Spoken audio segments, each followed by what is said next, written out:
Well, yesterday we got our first official look at Season 3 of Titans, and it left fans pretty breathless. But there was some other news hidden right in there that many people have overlooked. A comic series. That's right, it appears the Titans are getting their own comic, based on the show.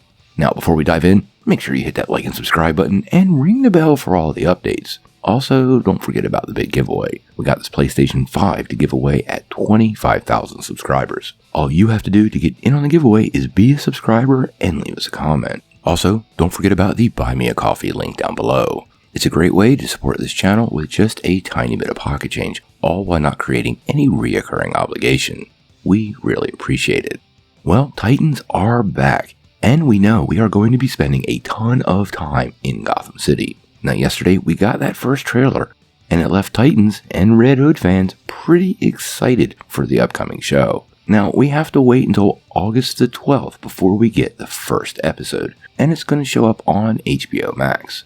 Actually, I hope it'll be more than one episode, but we'll have to wait and see. But that's not even the news.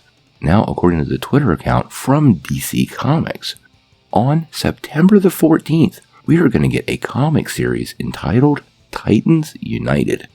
Now, according to DC Comics, this will be a 7-issue comic book series and is going to be available at stores as well as most digital platforms. And if you happen to be one of the few survivors at DC Universe, it will be free to the guys over there.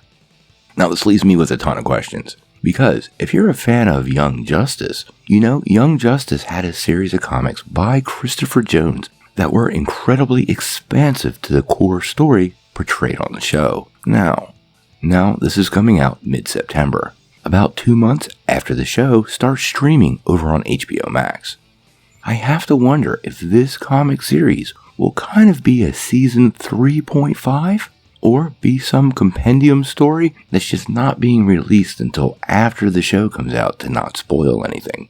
The other big question I have is it says it's a 7-issue comic book series. So does that mean we get our first issue on 9/14, or are they going to drop all 7 issues at one time? I find that unlikely, but quite honestly, I prefer to read comics that way. I guess we should take note that this very well could just be a new Titans comic series announced by DC Comics on the coattail of the trailer, but it really doesn't read that way. So make sure you check your expectations in case they're kind of pulling a fast one. Now, there's no additional details about the comic. We don't know who's writing it, drawing it, or editing it yet, but this is going to be something we follow closely, so stay tuned. What do you guys think? Would you like to see the Titans get their own comic tied directly to the series? And if so, are you okay with this sort of being a season 3.5? Sound off in the comments below. If you like this video, make sure you press like, click subscribe, and if you don't ring that bell, you're not getting any updates. Peace.